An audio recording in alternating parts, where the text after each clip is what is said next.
our Tremolo Series. In this series, we're going to share with you tremolo pedals by some of our favorite manufacturers. Thanks for joining us.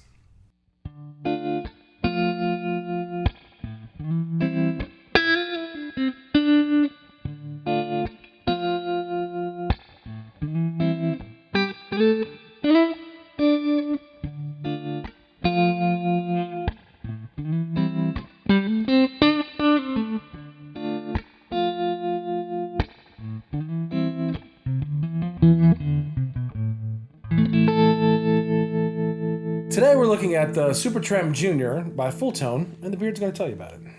Yeah, so another interesting tremolo for the Tremolo Series. What's really nice about this tremolo is, even though it has kind of your standard tremolo features, it has a few features that make it really usable and controllable when you're using it live. Right. So, let's get into it. I guess we'll do it right away. We have three knobs. You have a volume, a mix, and a rate. You have a toggle switch for three different tremolo waveforms. You have sine, square, and warble. You have an on-off switch. You have a tap tremolo switch. You have an external jack for an external trap tremolo. Trap. Tap tempo. You said tap tremolo. Tap tremolo. Tap tremolo. Well, it does. You tap it in and it changes the tremolo speed. Right. So you have both the switch and external switch. All right, we're beyond editing that out. And then an interesting feature, if you hold the tap tempo button, it will halftime whatever you've clicked in. Right. Or double it depending on where you're at. Right. So we figure we'll show all that. We normally start with the mix, and before we normally start with the mix, Pat normally tells you what the reference tone is for the day. Right. So we'll do that. Playing through our lovely, magically beautiful Revolta Mandata 8 through the ever-present Tyler PT22, and they're sounding a little bit like this today.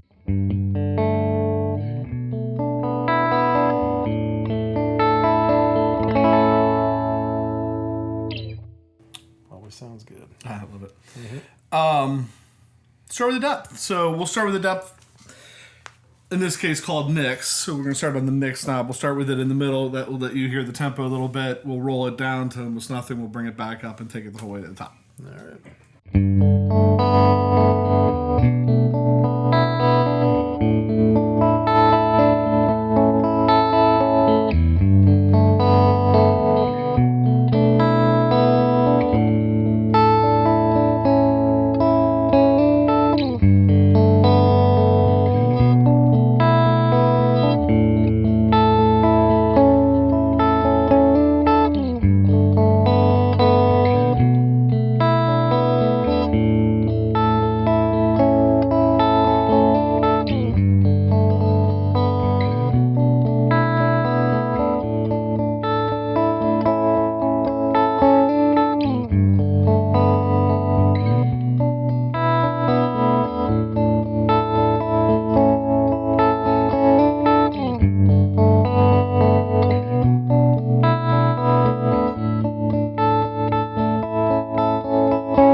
Cool. The other thing we normally do is speed with just like a strum on the slowest and one on the highest, so we can hear the range.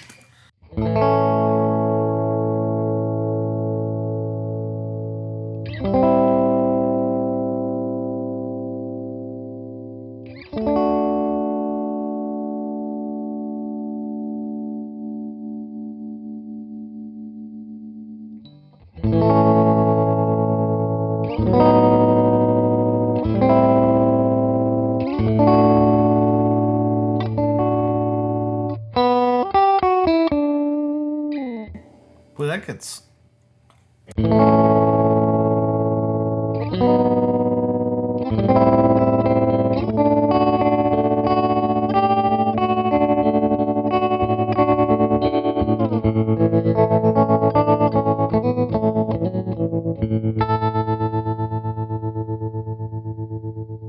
So maybe getting a little ahead of ourselves, but Yeah. It gets fast. It's fast. It's weird. It get fast, but it didn't get. Sometimes they get and I forget this word every time I go to reach for it. I always want to say bit crusher. It's not bit. Ring modulation. Sometimes it get fast and almost sound like a ring modulator. Right. That didn't. Almost like it's oscillating sometimes or whatever. Yeah. No, that didn't until you hit the mix. It really wasn't super present. Yeah, interesting.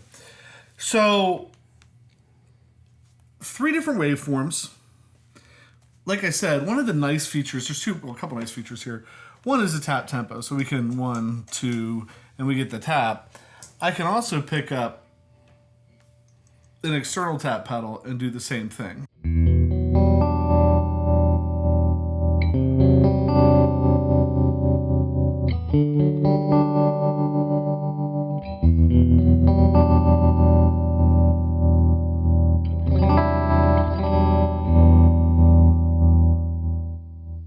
Which is really nice for 2 different reasons. Reason number 1, maybe you want to put that somewhere on your board where you can't really reach it. Right. So you could put relatively cheaply inexpensively put an external tap button somewhere else. Reason number 2 is if you have something that's sending a clock, like one of Disaster Design's smart clocks or whatever that's sending a clock out, you can plug in there and get the clock with that. What I also really like is if we take the tap button either on the external tap switch or on the tap tempo switch and you hold it down, it does a halftime.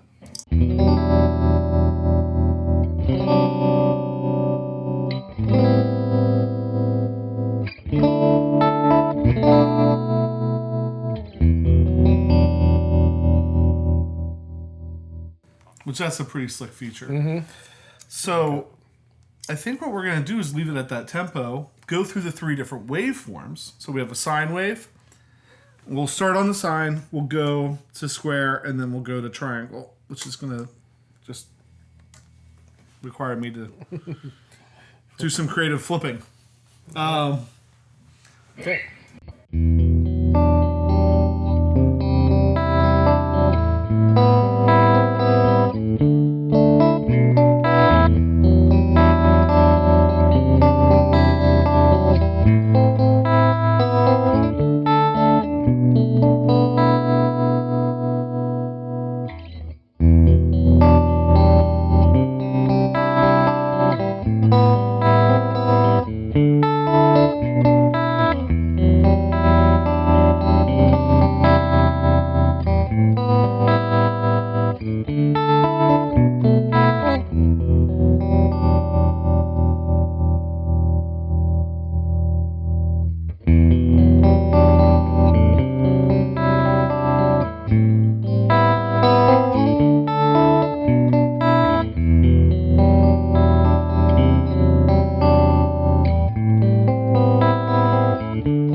Yeah, I like that a lot. I think I like the warble.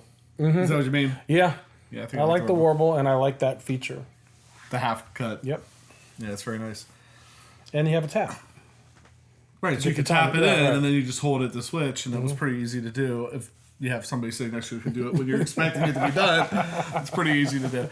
One thing we didn't mention is the volume knob. Again, if you have that perceived volume knob, you can boost it a little bit. Of course, you can turn the mix all the way off, use it as a clean boost. But that's really this pedal. So there's, as we're going through the series, there's there's so many options out there. Right. Some options are like, hey, here is just speed and intensity. Right. And we can make that sound nice. Here's speed, intensity, and let's add a couple of volume knob. Let's add a couple tricks up to Get a lab coat and goggles. So what is really, what is it you're looking for? Nice pedal. Sounds great. Yeah. Really a lush, Fulltone, great stuff. So I think with that, right? Thank you to everybody that is subscribing, clicking the like button, hitting notifications, leaving comments below. Those of you that are going out to Facebook and Instagram and followed us there and joined those conversations, we appreciate that too. Basically, anytime you interact with the channel, you're helping the channel out, and we always like to take this moment to express our gratitude for that. And so with that, I'm PJ on behalf of the Beard, reminding you, no matter what you hear, you never have too much gear. And now I wonder what it sounds like with Drive. drive!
So when you tap it in, Yes. you're tapping in the slow, and then you hold it and doubled it. I was wondering what you did that caused you the comedic Because I thought it moment. was going to go slow. Right. Fast is good.